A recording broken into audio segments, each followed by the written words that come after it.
The Zulus must be thoroughly crushed to make them believe in our superiority. I shall show them how hopelessly inferior they are to us in fighting power. It's the Anglo-Zulu War. The king addresses them.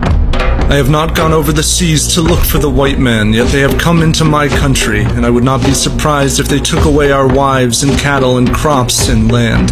They want to take me. What shall I do? The clans of the Zulu kingdom answer him with loud professions of loyalty. Give the matter to us. We will eat up the white man and finish them off. They will not take you while we are here. This is a war camp. The British camp stirs early in the morning of January 22nd. A few hundred Zulus have been spotted some miles off. Chelmsford gathers half of his troops and rides out to hunt them.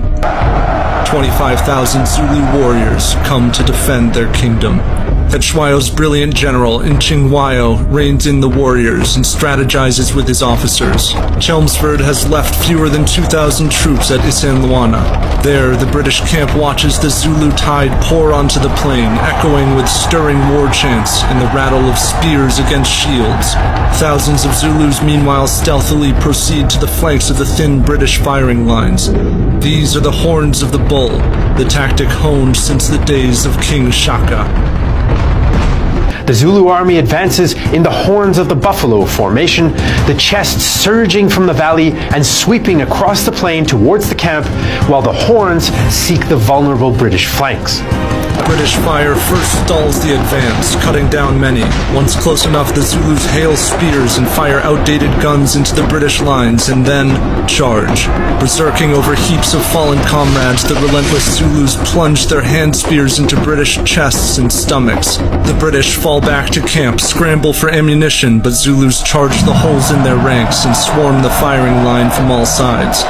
The sky dims under a solar eclipse. Wretched stragglers pull into makeshift squares and flail their bayonets.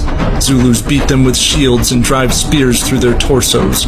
One officer, Charles Pope, raises a revolver and fires at a Zulu commander. The shot grazes his neck, another hits his leg. The Zulu throws his spear. Pope staggers into the grass, pulling at the skewer in his own chest, but the Zulu forces it back in and kills him.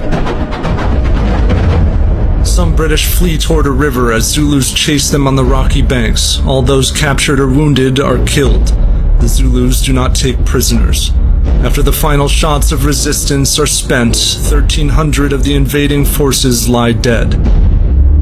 The victorious Zulus ritually remove their clothes and disembowel them, so as to allow the souls of the dead officers, infantry, and drummer boys to escape through the stomach, lest the Zulus be haunted by a trapped spirit. Night brings fog over the hills. Chelmsford makes his tepid return to isandlwana with his troops. The shrewd offensive of the Zulus has exposed the imperious folly of Chelmsford.